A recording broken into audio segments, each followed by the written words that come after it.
তো রমজানে কয় সময় দোয়া কবুল হয়? 3 সময় রহমত ঝরঝর করে বর্ষিত হতে থাকে। এই 3 সময়ের মধ্যে একটা সময় হলো ইফতারির টাইম। আসরের পরে ইফতারির আগ মুহূর্তে বান্দা যখন ইফতারি সামনে নিয়ে, বাহারি আইটেমের ইফতারি নিয়ে বসার দরকার নাই। আমরা মনে করি একেবারে আলু চপ, বেগুন, পেঁয়াজু, ডিমের চপ, চিকেন ফ্রাই, এটা সেটা, খিচুড়ি, বোনা, সেই আমার বাহারি আইটেমের ইফতারি নিয়ে না বসলে তার ইফতারি হলো না। শুধু 1 গ্লাস পানি আর একটা খেজুর, এতটুকু যদি হয়, শুধু 1 গ্লাস পানি আর একটা খেজুর, এতটুকু যদি হয়, আর এতটুকু খাবার নিয়ে যদি কোনো বান্দা সারাদিন না খেয়ে বসে থাকে, আরশের মালিকের কাছে হাত পাতে, আরশের মালিক তার দিলের সব চাওয়া পাওয়া মুহূর্তের মধ্যে আল্লাহ পুরা করে দিবে। সুবহানাল্লাহ। রহমতের দুয়ার খোলা। আল্লাহ ফেরেশতাদেরকে ডাক দেয়, দেখ তামাশা দেখ, সারাদিন ক্ষুধার্ত, সারাদিন পিপাসার্ত, সারাদিন ক্লান্ত, সারাদিন শ্রম দিয়েছে, পানির পিপাসা আছে, খায় পান করে নাই, ক্ষুধা আছে খায় নাই, আমার বান্দার চাহিদা আছে, চাহিদা মেটায় নাই, যৌবনের চাহিদা, চোখের চাহিদা, কানের চাহিদা সব বিসর্জন দিয়েছে, পানি সামনে পান করতে মনে চায়, পান করে না। এ ফেরেশতা শুধু আমার ভয়ে, আমার সন্তুষ্টির জন্য, যা তোরা সাক্ষী থাক, আমার বান্দাকে মাফ করে দিলাম, ও যা চায় আমি তাই বরাদ্দ দিয়া দিলাম। সুবহানাল্লাহ। আল্লাহ পারে কিনা বলেন, পারে কিনা? আর এই সময়টা আমরা ইফতারি কেনার জন্য ব্যস্ত হয়ে যাই। বাহারি ইফতার কেনার জন্য আজান দিবে দিবে ভাব, কোনো রকম ওই পোটলা ছিঁড়াই তারপরে খাওয়া শুরু করে। ইফতারি কিনেন, সমস্যা নাই, আমি নিষেধ করিনি, এটা নাজায়েজ কিছু না, কিন্তু এই সময়টা দোয়া কবুলের সময়। শয়তান আপনারা লাগায় রাখছে, দেখ কোন দোকানের ইফতারিটা ভালো, ঘুরাইতেছে, আপনারা দিয়া ঘুরাইতেছে। ওই সময়টা না ঘুরে আসরের পরের মাগরিবের অন্তত আধা ঘন্টা সময়টা আপনি দোয়ায় ব্যস্ত হয়ে যান। আপনার কি সমস্যা আছে আল্লাহকে বলেন। ডাক্তারের কাছে খুইলা খুইলা যেমন বলেন, আল্লাহ ডাক্তার আমার গ্যাস্ট্রিকের সমস্যা, পেটে ব্যথা হয়, মাঝে মাঝে পায়খানা কষা হয়, মাঝে মাঝে চোখে একটু কম দেখি দাঁত ব্যথা হয়, আল্লাহকে বলেন হাত তুলে, আল্লাহ আমার দাঁতে ব্যথা ভালো করে দাও, আল্লাহ আমার পেটে সমস্যা ভালো করে দাও, আল্লাহ আমি ক্যান্সারের রোগী সুস্থ করে দাও। আল্লাহকে ডাকেন, আল্লাহকে বলেন। রমজান মাস দেওয়ার মাস, আল্লাহ বান্দার কাছে কিচ্ছু চায় না, আল্লাহ দেওয়ার জন্য প্রস্তুত, বান্দা চাইতে জানে না, এই জন্য বান্দা পায় না। আল্লাহর কাছে যদি কেউ চাইতে পারে, আল্লাহ সাথে সাথে দিয়া দিবে। সুবহানাল্লাহ। তো দোয়া করবো তো এই সময় ইনশাল্লাহ আমরা। আল্লাহ কবুল করো, জোরে কানা আমিন। আরেকটা দোয়া কবুলের সময় হলো তাহাজ্জুদের টাইম। রমজানে তো অন্তত আমরা সাহারি খাইতে উঠি না, কি বলেন? সাহারি খাই না? রমজানে তো সাহারি খাই, ওইটাই তাহাজ্জুদের টাইম। আগে অন্তত 4 রাকাত নামাজ পড়েন, 2 রাকাত করে, এটা তাহাজ্জুদের নামাজ। আপনি নফলের নিয়তে 2 রাকাত নামাজ যে কোনো সূরা দিয়া পড়তে পারেন, 2 রাকাত করে, 4 রাকাত পারেন, 6 রাকাত পারেন, 8 রাকাত পারেন। এটা শুধু রমজানের আমল না, সারা বছরের আমল। এই সময় হাদিসে আসছে, আল্লাহ রসুল বলেন, আল্লাহ প্রথম আসমানে আসে, প্রথম আসমানে আইসা আল্লাহ তাআলা ডাকতে থাকে, আলা মিন মুস্তাগফিরিন ফাগফির আলাহ। আসনি কোনো গুনাহগার আমার কাছে ক্ষমা চাইবা, আমি আল্লাহ তারে ক্ষমা করে দিব। সুবহানাল্লাহ। আর যে আল্লাহর ক্ষমা পায়া গেল, সে সবচেয়ে সফল হয়ে গেল। আল্লাহর কোরআন বলে, ফামান যুহজিহা আনিন নারি ওয়া উদখিলাল জান্নাতা ফাকাদ ফাজ। যে জাহান্নাম থেকে বেঁচে গেল আর আল্লাহর জান্নাতের সুসংবাদ পেয়ে গেল, ক্ষমা পেয়ে গেল, ওই ব্যক্তি সবচাইতে আল্লাহর কাছে সফল, কামিয়াব হয়ে গেল। যেরকম সুবহানাল্লাহ। ওই সময় একটু হাত তুলা কাঁদেন, আল্লাহ, আয় আল্লাহ, ছেলেটার এত রোগ ভালো হয় না, বুঝেছি আমার গুনার কারণে তুমি আমার ছেলের অসুস্থতা দিচ্ছ, আমার গুনার কারণে তুমি আমাকে পেরেশানিতে ফালায় রাখছো। আল্লাহ, রোজা রাখবো, সাহারি খাবো, তোমার কাছে হাত তুললাম, তুমি আমারে মাফ করে দাও। আমি তোমার গোলাম, তুমি ছাড়া সমস্ত মালিকের দরজাগুলো বন্ধ, কিন্তু একমাত্র তোমার দরজাই খোলা। ওইভাবে নফল একটা সেজদা দিয়া, সেজদার মধ্যে পড়া যখন বান্দা চোখের পানি ফালায় কাঁদে, কসম আল্লাহর, তাহাজ্জুদের সেজদার মধ্যে, নফল নামাজের মধ্যে নফল একটা সেজদা দিয়া যদি বান্দা আল্লাহর কাছে চাইতে পারে, আল্লাহ এত অসীম রহমান, এত বড় দয়ালু, এত বড় মেহেরবান, বান্দার জিন্দিগির গুনাহ মাফ করে বান্দাকে আল্লাহ প্রিয় বানায় নেয়। জোরে কোন সুবহানাল্লাহ। দরজওয়ানি তওবা করদান শিওয়ায়ে পয়গম্বরি, দরজওয়ানি তওবা করদান শিওয়ায়ে পয়গম্বরি, ওয়াক্তে পিরি গিরগে জালেম মিশাওয়াদ পরহেজগারি। ওই সময়টা আমরা বাছাই করব দোয়ার জন্য ইনশাল্লাহ। পারবো তো ইনশাল্লাহ?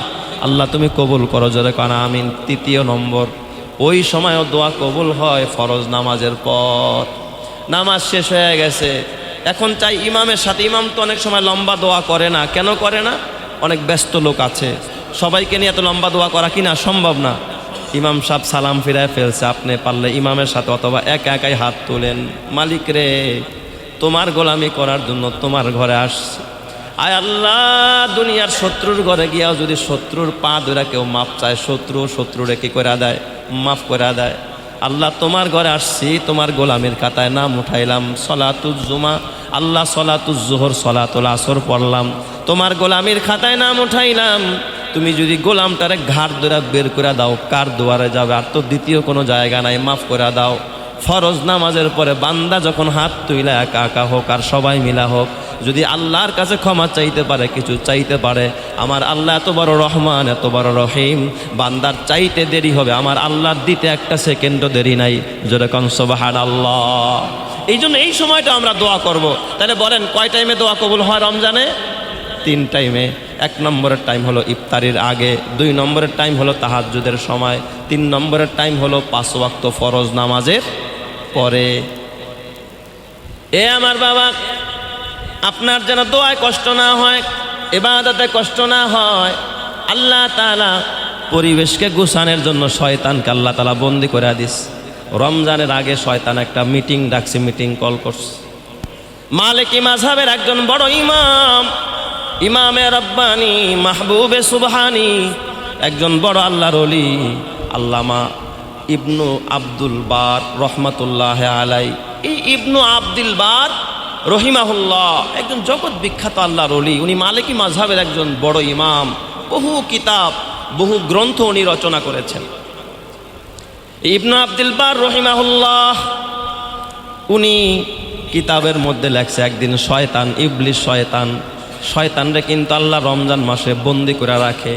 এই শয়তান রোজার আগে একবার তার সব চেলাদেরকে নিয়ে একটা মহাসমাবেশ ডাকছে। শয়তানও মাঝে মাঝে সমাবেশ করে। শয়তানেরও কিছু চেলা আছে, সব জায়গায় আসে না নাই? এই জোরে বলতে হবে, আসে না নাই? আপনি দেখেন আর না দেখেন, শয়তানেরও কিছু কি থাকে, কর্মী বাহিনী থাকে। সব কর্মীদেরকে নিয়ে বড় শয়তান, বুড়া শয়তান সমাবেশ ডাকছে।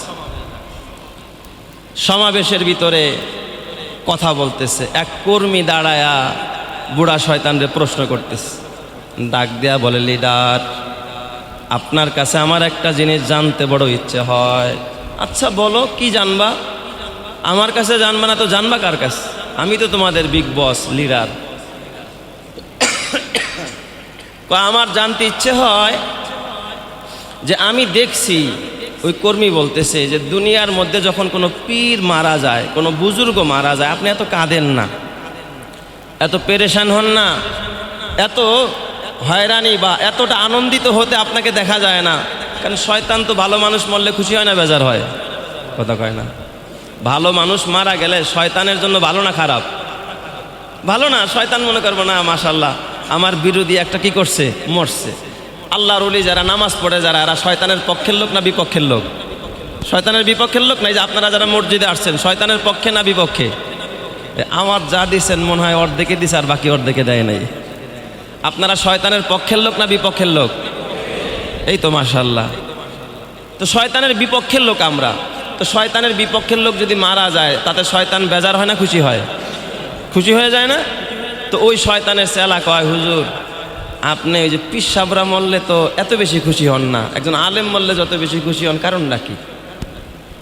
একজন পীর, তার হাজার হাজার মুরিদ থাকে, এ মরলে তো এত বেশি খুশি হন না, কিন্তু একটা আলেম মারা গেলে আপনি এত বেশি খুশি হন কেন? এই প্রশ্ন করছে কে? শয়তান। শয়তানের এক কর্মী ওই বুড়া শয়তানকে, বিগ বসরে, লিডারের প্রশ্ন করছে।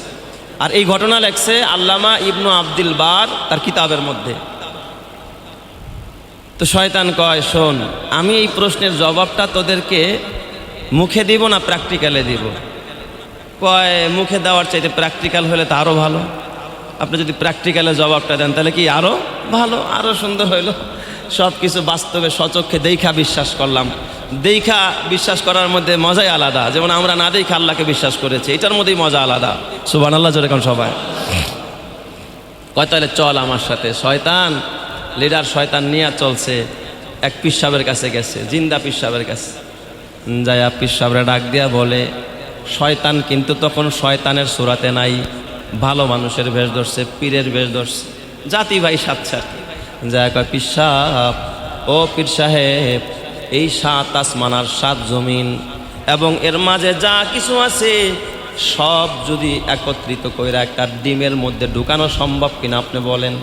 পীর সাহেবরে প্রশ্ন করছে, বলেন তো 7 আসমান আর 7 জমিন এবং এর মাঝে যা কিছু আছে, বলেন তো আসমান একটা ছোট মাখলুক না বড় মাখলুক? কথা কয় না? আসমান ছোট না বড়? সুবিশাল, কত বড় আসমান। হুয়াল্লাযী রাফা'আস সামাওয়াতি বিগাইরি আমাদিন তারাউনাহা। আল্লাহ তাআলা বলে, আল্লাহ তো ওই সত্তা যিনি এই সুবিশাল আসমানকে খুঁটি ছাড়া ঝুলায়া রাখছেন। জোরে কোন সুবহানাল্লাহ। আর এই জমিনকে পানির উপর আল্লাহ তাআলা ভাসায়া রাখছেন। এগুলো আল্লাহর সৃষ্টি। আসমানের মধ্যে আল্লাহ তাআলা সূর্য ঝুলায়া রাখছেন, তারকা ঝুলায়া রাখছেন, মঙ্গল গ্রহ কত গ্রহ, উপগ্রহ, মহাগ্রহ কত গ্রহ, আল্লাহ গ্যালাক্সি তৈরি করে রাখছেন, সবগুলো আল্লাহ তাআলার মাখলুক। শয়তান ডাক দিয়া বলে, পীর সাহেব বলেন, এই 7 আসমান 7 জমিন এবং এর মাঝে যা কিছু আছে সব একত্রিত কইরা যদি একটা ডিমের মধ্যে, বলেন তো একটা ডিম কি আপনাদের এলাকার মুরগির যে ডিম আছে চেনেননি আপনারা? এই ডিম কি 5 কেজি ওজন হয় নাকি? কয় কেজি ওজন হয়? ঢাকা শহরের ডিমগুলো একটু বেশি বড় হয়, 2 কেজি করে এক একটা, তাই না? হ্যাঁ, আর গ্রামের মুরগির ডিমগুলো একটু ছোট হয়, তাই নাকি? নাকি সব জায়গার মুরগির ডিমের সাইজ প্রায় সমান, 19-20 হয়, কিন্তু 10-20 কখনো হয় না। কয় বলেন তো পীর সাহেব হুজুর, এই সব কি একটা ডিমের মধ্যে ঢুকানো সম্ভব? কয় দূর মিয়া, কোশ্চিনকালেও কি না সম্ভব না। খোসা তো স্বাভাবিক একটা জিনিস, মানুষের গায়ের লগে গুতা লাগলো ফাইটা যায়। ডিম ভরতে গিয়া, পোটলার ভিতরে ভরতে গিয়ে অনেক সময় ডিমের দোকানদার ডিম ফাটায় ফেলে, আসে না নাই? অক্ষত রাইখা এই 7 আসমান 7 জমিন আর এর মধ্যে যা আছে এটা অক্ষত রাইখা ভাঙ্গা ছাড়া আর এটাকে ক্ষয় করা ছাড়া ভিতরে ঢুকানো কিনা সম্ভব না। এই কথা যখন শয়তান শুনছে, তার চেলাদেরকে ডাক দিয়া কয়, দেখলিনি কি কয়? এটাও তো সে শিরক করে ফেললো, আল্লাহকে আজিজ বানায় ফেললো, অপারক বানায় ফেললো। আমার আল্লাহ এমন কিছু নাই পারে না, আল্লাহর ক্ষমতায় এমন কিছু নাই যা পারে না। ইন্নামা আমরুহু ইজা আরাদা শাইআন আইয়াকুলা লাহু কুন ফায়াকুন। আল্লাহ চাইলে এই একটা ডিমের ভিতরেও খোসা ফাটানো ছাড়া, খোসার ক্ষতি করা ছাড়া গোটা আসমান জমিন পৃথিবীকেও আল্লাহ তারা ঢুকাইতে পারে। এই ক্ষমতা আমার রবের আছে না নাই? এই জোরে কান আছে না নাই? শয়তান ডাক দিয়া বলে, দেখ এই যে পীর সাহেব শিরক করে ফেলেছে, তার ঈমান নাই, এই দিক দিয়ে সে ক্ষতিগ্রস্ত হয়ে গেছে। এবার গেছে এক আলেমের কাছে, মুফতির কাছে। মুফতির কাছে, আলেমের কাছে গিয়া মুফতিরা ডাক দিয়া বলছে, ও মুফতি সাহেব, আলেম সাহেব, আপনি বলেন আল্লাহ তাআলা নয় যদি এই 7 আসমান 7 জমিন এবং এর মাঝখানে যা কিছু আছে যদি একটা ডিমকে অক্ষত রাইখা, খোসাকে অক্ষত রাইখা যদি ভিতরে ঢুকাইতে চায়, কারো শক্তি আসেনি ঢুকানের? এই ক্ষমতা কি পৃথিবীর কারো আছে নাকি? অথবা এই ক্ষমতা কি কারো আছে নাকি?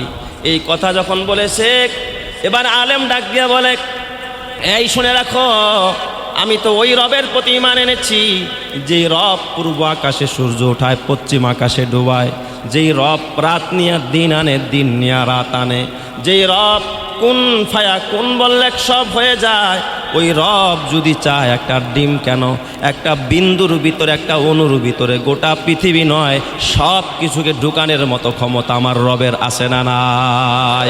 আরো জোরে বলেন, আছে না নাই? কি পরিমাণ ঈমান! ইবলিস এবার ডাক দিয়া কয়, দেখলিনি তার ঈমান কত বড় মজবুত, এরে বেঈমান বানানো যায় না, এরে কখনো জান্নাত থেকে পথচ্যুত করা যায় না। এই জন্য আলেম মরলে আমি বেশি খুশি হই, পীর মরলে আমি এতটা বেশি খুশি হই না।